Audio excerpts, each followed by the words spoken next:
All right, let's look at the next piece of information.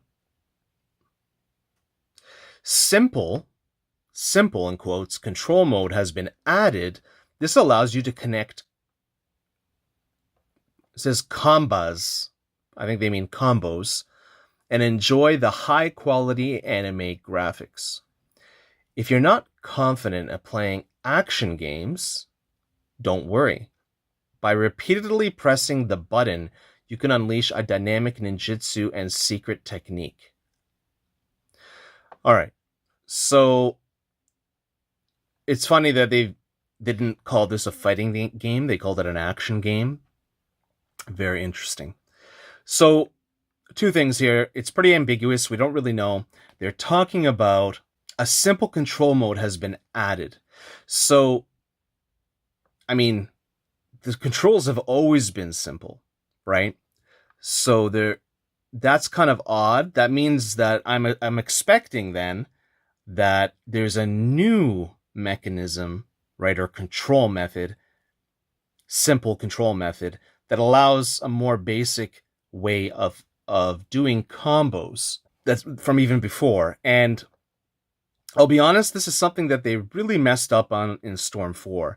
So we call it the blue dash, right, where you flick the right analog and then your next character switches and automatically comes in. So this actually might be some evidence, potentially loose evidence, that there might not be switch techniques in connections, and that instead of having that blue dash that switches characters in, they've changed it to the simple control method where you can now do easy combos and won't drop combos. Because in Storm 3, in Revolutions, in Generations, you really had to have a lot more skill to do unique and interesting combos. But now in Storm 4, it's very easy to not drop a combo. And for me, this has been something that I really didn't like about the series. I thought it makes it way too easy, way too accessible. I can understand why they do it.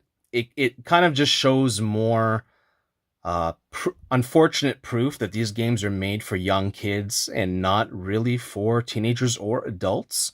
Sadly, right? Or people who want to take fighting games more seriously. And it does show more that this is more like a party game or just a fun game. They're not really supposed to be played the way that we play them. Of course, coming from me, I'm someone who always advocated, that these games are a lot more meaningful than they appear. There's a lot of in-depth strategy and combat and all that. I always like that, and I still believe that, but I think more and more as time goes on with the decisions that they make, I see that they do their best to try to make this accessible and easy and simple for beginning players or players that have a difficulty with traditional fighting games, right? So they're really trying to cash in on a market of people and on an area of people, a group of people, right?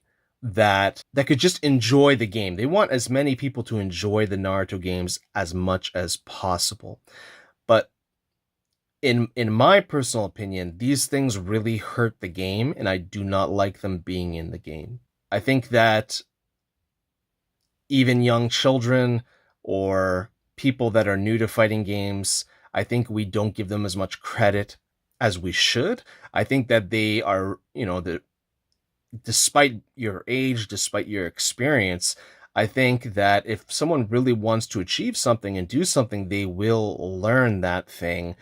And we don't have to spoon feed them or give them training wheels or give them these simple control methods. I think that these things are the things that really end up hurting the game, especially in the competitive community in the world and the fighting game community.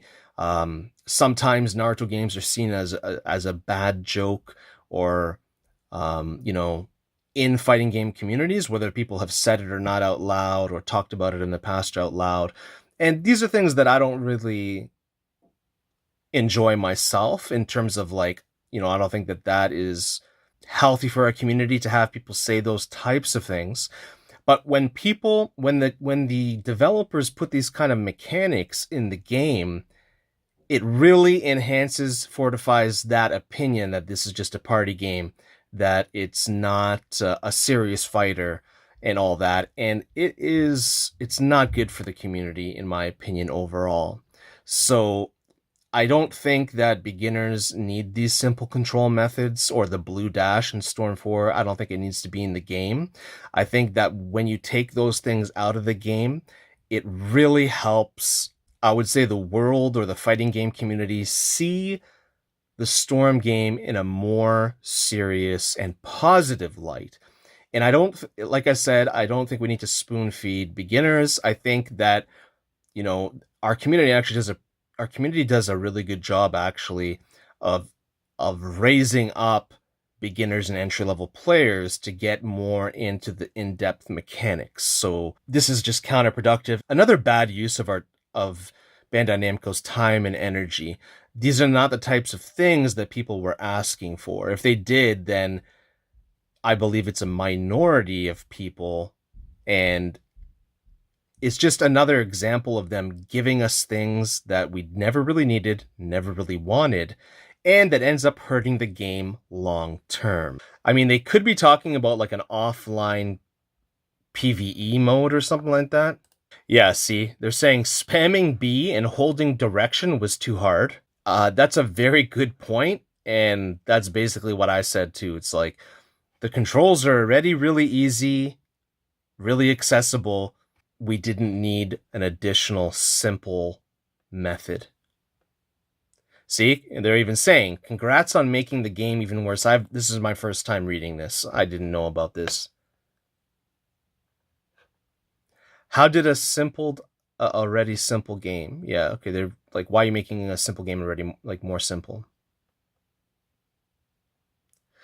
Wow, the more I'm seeing about this game, the more I think it's a waste of time. Now, I don't really agree with that, but I mean, it is a large amount of people's opinion, right? I wouldn't let that really sway you, but they do have good points, right?